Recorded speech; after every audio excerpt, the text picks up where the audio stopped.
বল হাতে খরচে রিপন মন্ডলের সামনে ছিল ম্যাচের নায়ক বনে যাওয়ার সুযোগ। ব্যাট হাতে রিপন যখন নামেন, কলম্বোর রান তখন 9 উইকেট হারিয়ে 181। 7 বলে ক্যাপসের দরকার ছিল 21 রানের। প্রথম বলেই সিঙ্গেল নিয়ে নিজের কাছে স্ট্রাইক ধরে রাখেন রিপন মন্ডল। শেষ ওভারে কলম্বোর টার্গেট তখন দাঁড়ায় 20 রান।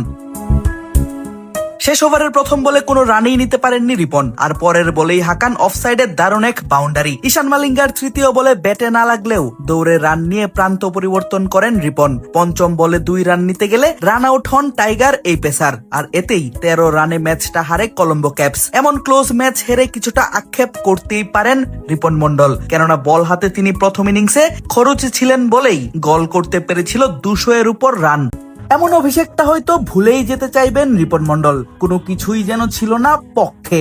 মাত্র 2 ওভার বল করেছেন, 12 বলে হজম করেছেন 1 ওভার বাউন্ডারির পাশাপাশি 7 বাউন্ডারি। আদায় করে নিতে পারেননি কোনো ডট বল। যেই প্রত্যাশা নিয়ে দর্শকরা বসেছিলেন রিপনের খেলা দেখতে, পূরণ হলো না তার ছিটে ফোটাও। হতাশ টাইগার ক্রিকেট ভক্তরা, হতাশ রিপন মন্ডল নিজেও।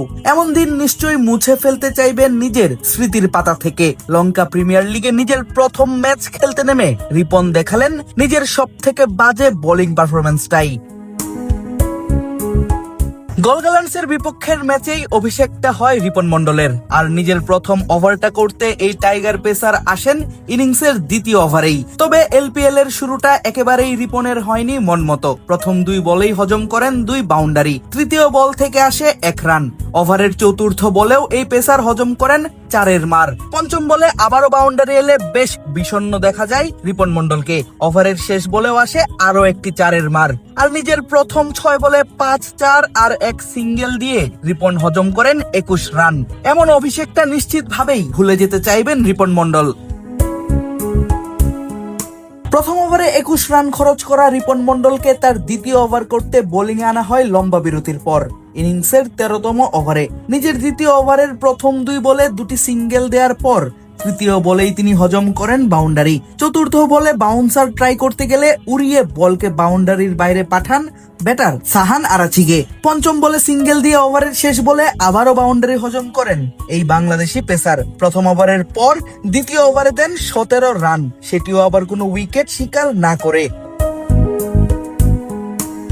তবে এরপর আর বোলিং এ আনা হয়নি রিপন মন্ডলকে।